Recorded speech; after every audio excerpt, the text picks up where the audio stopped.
waaw pour ñëw si dernier rapport bi je pense que tey jàngat bi ñu ci mën a am mooy ne globalement il y a un équilibre parce que si on regarde bien sur les recettes fiscales on est en avance on est comment dirais-je on est en avance par rapport aux prévisions sur les dépenses nous avons dépensé plus par rapport aux prévisions et là ceci est dû à deux choses.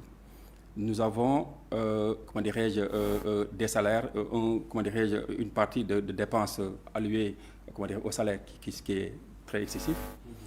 Il y a aussi les dépenses liées, comment dirais-je, aux protections sociales aussi qui est encore très élevée.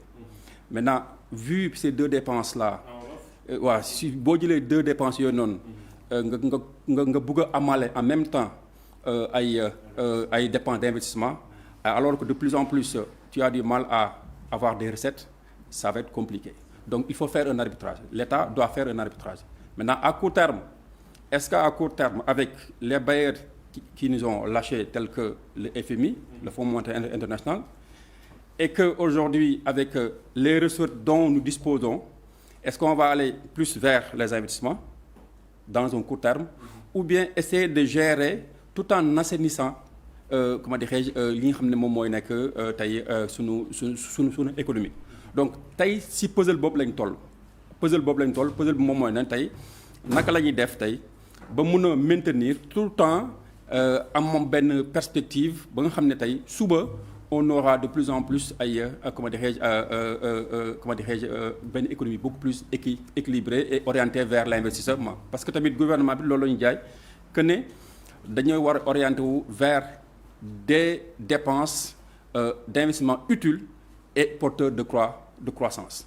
Maintenant aujourd'hui est-ce qu'on a assez de liquidités, on a assez de fonds pour aller loolu rapport bi lu mu génnee mooy loolu. Donc mooy ne difficulté à avoir dans un à court terme assez de liquidité, assez d'argent, assez de financement pour mën a joindre ces trois leviers, à savoir assurer la pression sociale, deuxièmement assurer des dépenses d'investissement, mais aussi assurer des dépenses de fonctionnement.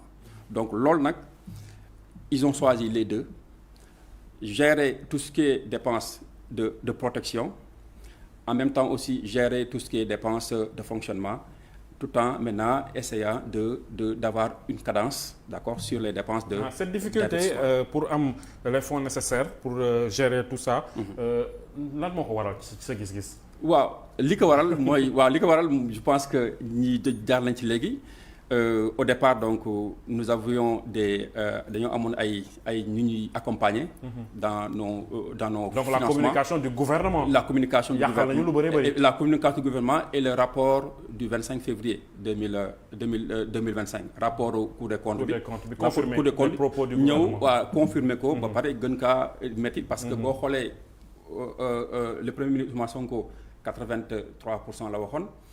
kii ñëw Cour des comptes ñëw jusqu'à 90. mais foofu en tant qu'économiste yow ndax nga gisoon réeroo am na ci par rapport ak cette histoire de dette cachée maa ngi koy wax léegi des voix mu ne ma ndax des voix de la rue nga may wax mais yow par rapport ak données yi ngi ci am information yi ngi ci am ak ce qu'a expliqué Youssoufa aussi te ñu mën koo dégg foofu noonu lan lañ ci mën a jàpp exactement. Alors man li ma si mën jàpp et de manière raisonnable et scientifique mooy ne c'est la Cour des comptes qui certifie comme nga am sa entreprise nga war a tey dem outil impôt outil fay sa impôt wala nga war a dem au niveau de la bourse pour pouvoir déclarer pour pouvoir faire une communication financière lan mooy certifié yow ci chiffres yi ngay publier mooy ne da ngay am un expert comptable et financier certifié et celui maintenant l'institution qui certifie nos comptes c'est la Cour des comptes maintenant soit ñu wedd ñun Cour des comptes ki nga xam ne moo ñu certifié et suñu weddee ay chiffres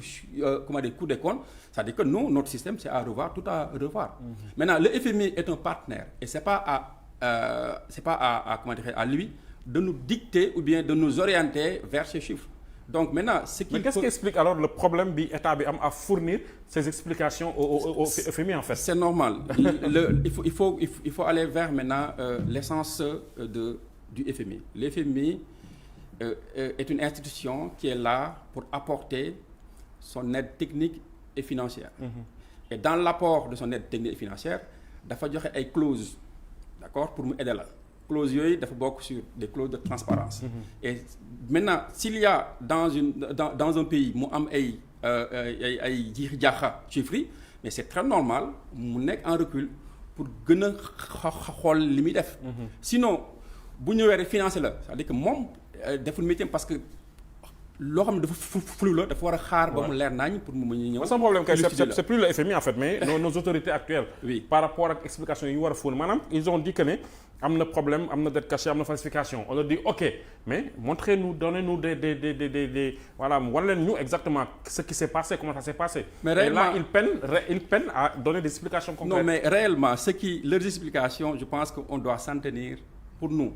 L'explication la plus valable c'est de s'en tenir. Au rapport des cours des comptes dès que le rapport des cours des comptes bu génnee amatul leneen loo xam ne je pense que war nañ ko mën a. rapport bi nee nañ dafa manqué principe contradiction de ñi ñuy accablé kenn laajoo leen seen avis. bon maintenant il y a des avis moi en tant que scientifique il y a des avis en tant que scientifique. Je peux pas vraiment aller au-delà de ce ki xam ne man moom laa mën a expliquer. Maintenant ku nekk nag am nga sa li nga si xalaatee. Mais man je ne peux pas m'en tenir sur des suspicions yoo xam ne.